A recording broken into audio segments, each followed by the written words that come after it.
So when I was an undergraduate, pretty much my first real moment of sort of civil disobedience was in reaction to the Rodney King verdict, to the verdict in the acquittal of the 4 officers who beat Rodney King nearly to death.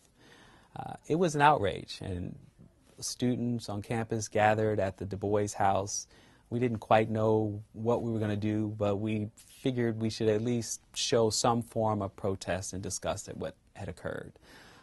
Right at that moment, we were gathering. Some white students lifted their windows, yelled some racial epithets, cursed at us. And that's when I realized that my sense of justice in the world was not the same as my classmates, by and large, because black folks were only about 5% of the population at Penn. We marched down on City Hall, and that's sort of when I decided that I was interested in being informed and engaged. Not too long after that, during my senior year, picked up a newspaper.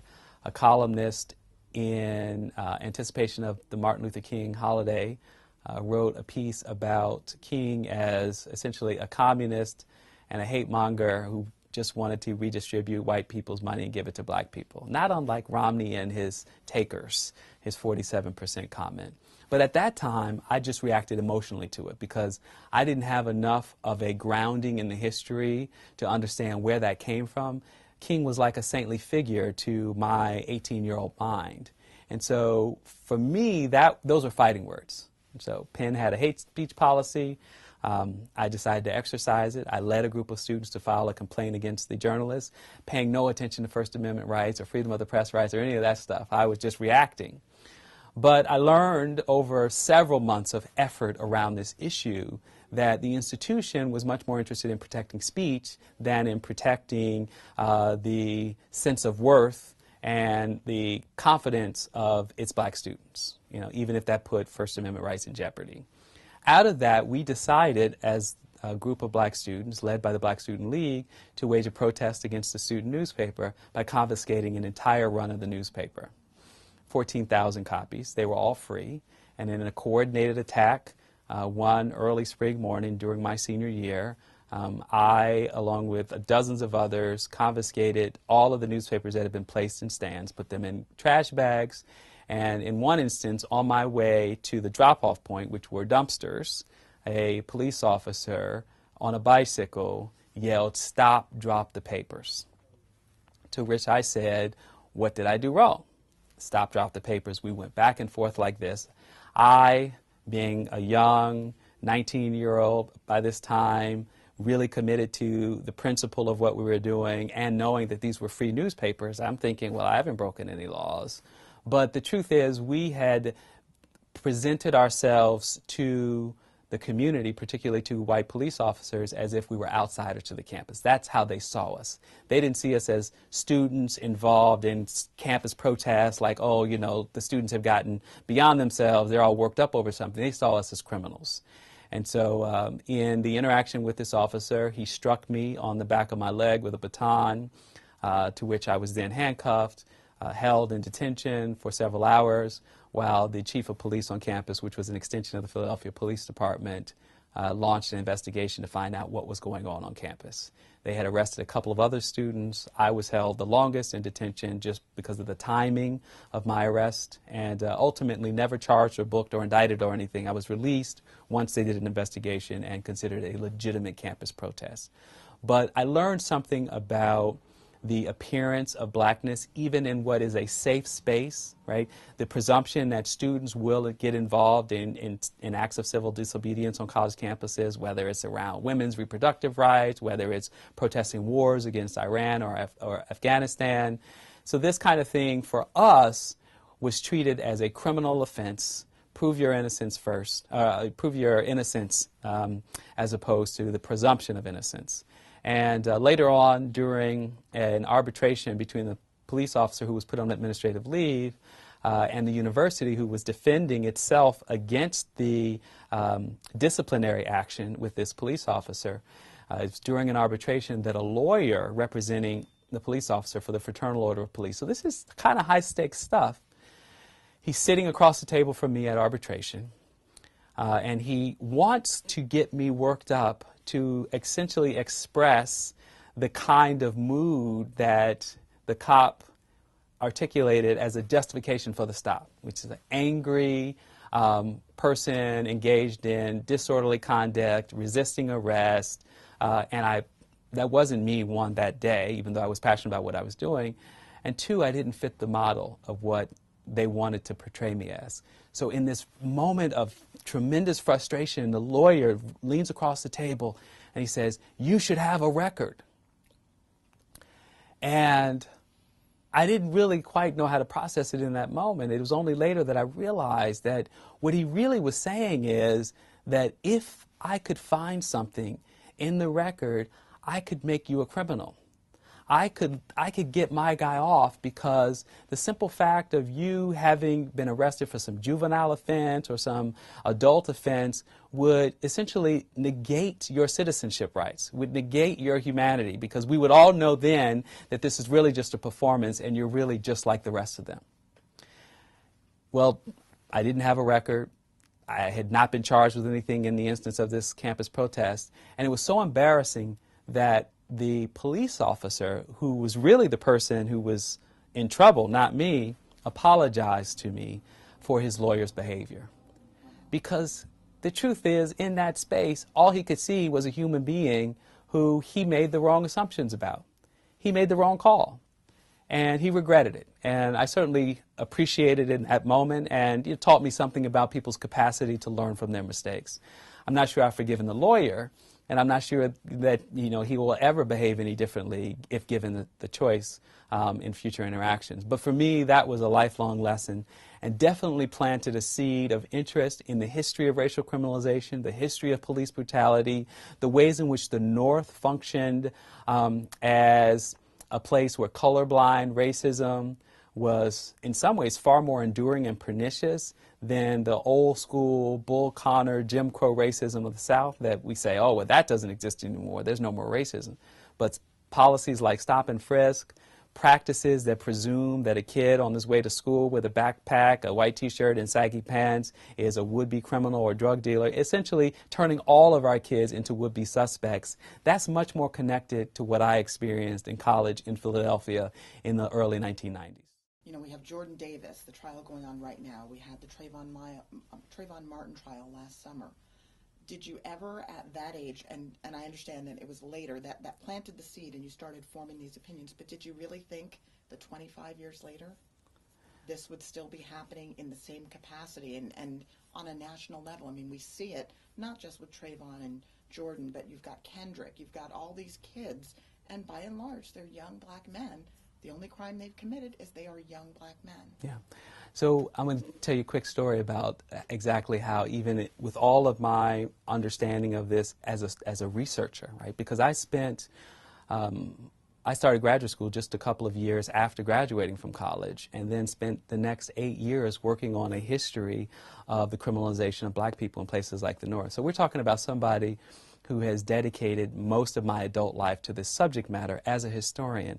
And even I was seduced by the election of the president in 2008, not because Sean Bell hadn't been gunned down on his wedding night, not because the memory of Amadou Diallo had faded, or even that Oscar Grant, who was shot on Oakland, on New Year's Eve on the BART line in Oakland, California, but because the seductiveness of that moment caused me to question whether or not I should name my book The Condemnation of Blackness, for fear that we had entered a whole new era and that nobody would want to buy an angry black book like The Condemnation of Blackness.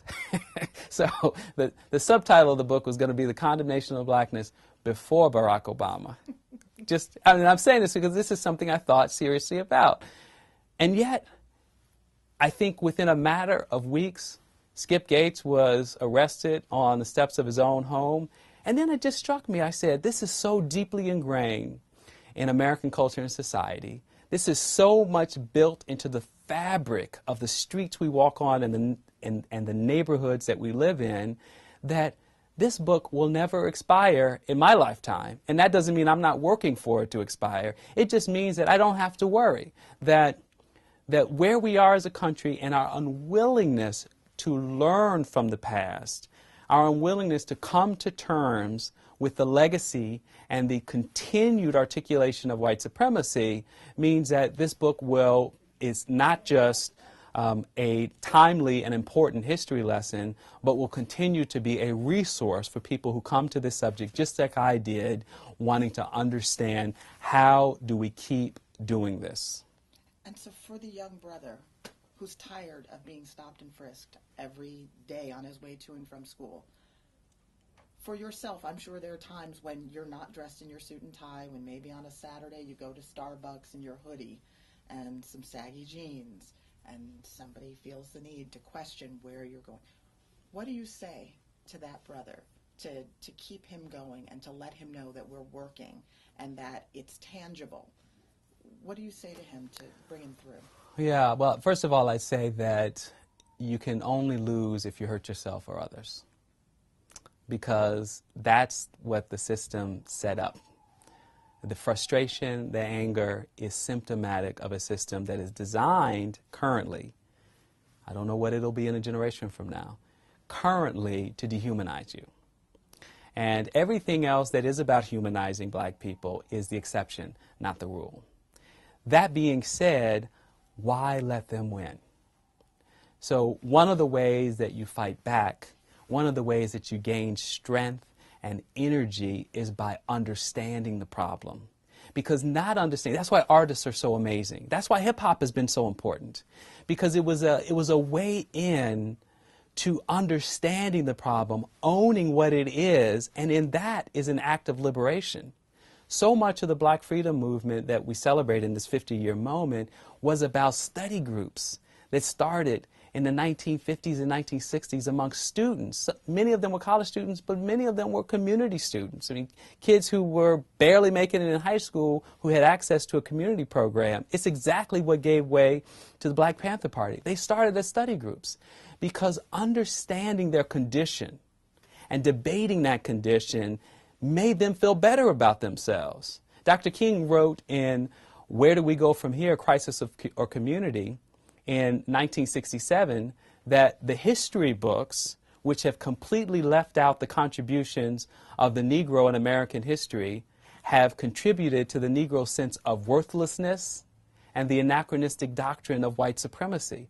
He was calling for not just changing curriculums, he was calling for us to look to our history as a source of strength. It's, of course, what my great-grandfather taught with knowledge for self, or knowledge of self. So therefore, I would pass on that age-old wisdom to young brothers and young sisters, that it is critically important that you read about your history and your culture. It is a powerful source of strength. And then you channel that energy into pro-social, positive things, not just about making money on Wall Street, but if you're good at financial derivatives, make some money and give a lot of it back. Find a way to be a civil rights attorney if you want to translate that knowledge into understanding our legal codes and understanding how our legal codes were built on an infrastructure that said black people were 3/4 of a man. If you're really passionate and gifted at speaking publicly, become a teacher. We need black male teachers in our public schools. We need black women teachers too, but we certainly need black male teachers in our public schools. If you're even better at speaking publicly, become a preacher. But don't become a preacher of the prosperity gospel. Become a preacher of the social gospel. Preach from the same book and sing from the same hymnal that Dr. King preached and sang from, because that was one that was about transformation and liberation. That was one about looking after the least of these, not because you could guarantee that you could put more money in their pockets, but because you could actually make a world where money was less important than the quality of life that people led, not measured by materialism, but led by spirituality and love and common brotherhood. But you know, I'm looking at us again, we're in 2014. We just came off the Grammys. We saw Macklemore win every hip-hop Grammy just about. I see Tim Wise, and I love his writings, but I see Tim Wise getting all sorts of national media exposure. And I find myself, the phrase that keeps going through my head is, America likes black things, but doesn't like black people. They like black things done and loved by white people. your thoughts as a historian on, in 2014, where we are, Yeah. and that we're still kind of living in that shadow. Yeah. And I think, so one, I think you're right. I used to watch American Idol. I'll admit it. And I enjoyed it in the early days. First of all, that was over 10 years ago. I was 10 years younger. But it was good family entertainment. I used to watch Star Search as a little kid. So, you know, this version of the sort of talent show and rooting for the underdog was fun. But I had to turn it off. I had to turn it off when in the early rounds, they were looking for white people who could sing like black people, and the black people who sang like black people were not good enough for the show. And you're right. This issue of racial ventriloquism, right? This way in which the act of performing in a tradition of blackness gives white people more currency, more cool, more access to privilege and power in this nation is an ongoing problem. We inherited from the past. It continues to be with us today. I think the frightening part of it is that without the kind of object lessons of the 1960s, from the cross burnings to the protest movements, etc., there are a lot more young people today who actually don't realize what's happening right in front of them. Right. On both sides of the color line. Black, I mean, remember the Asian sensation, Jeremy Lin? To take nothing away from Jeremy Lin, he was terrific as an athlete, but part of the fascination with him was because Asian people aren't supposed to be able to play basketball that well. He's doing what a black man does. Correct. So this is something that, one, could get worse before it gets better, because without historical consciousness and literacy, we have people making decisions that think it's okay to say, well, you know what, I'm going to go after my own. I mean, racial nepotism, the other way of looking at this, is likely to intensify in the last days of a majority white America, which is scheduled to end by 2015, right? But even that confuses me, and maybe you can give me some help with that, because they say that for the first time in the history of America, you know, there'll only be 49% white people. Okay, but there's not 51% black or 51% Asian or 51% Latino or Hispanic. So realistically, they're not going to be a minority yet. There'll be a plurality, right? There you go. Well, it's even, so, you know, I can go down the road of cynical or pessimistic thinking. It's partly a function of my research in history of criminalization. But think about it like this. You could also imagine that with whether it's 49 or 39%, that the model of racial apartheid in South Africa, with a tiny population of whites, with 80% black majority population, still means that the levers of capital and control and power still reside in the hands of white America. So for me, the Popular Culture Front suggests that we have to maintain a vigilance about who's making decisions and in the interest of whom, right? Even our music. I mean, we struggle with independent artists who are more talented, have something more interesting to say, and yet the decision making in our mega media companies is often not ours. Right. Even Jay-Z, who was a minor partner in the Brooklyn Nets, just sold it because he had other interests elsewhere. Or the company that he signed up for, Barney's, was systematically racial profiling black customers. I mean, so we have a responsibility. Black people have responsibility. Latino and Hispanic people have responsibility, who right now are at the bottom of the well, to hold the business and political elite accountable. We don't have to buy their stuff, and we don't have to vote for them. If we want to see an America that represents a more progressive vision of this country going forward, because we will have been complicit if we just stand on the sidelines, because in the absence of nothing else, very little is going to change, except there'll be more black and brown window dressing on a system that is dominated by the same families and the same wealth, because wealth begats wealth.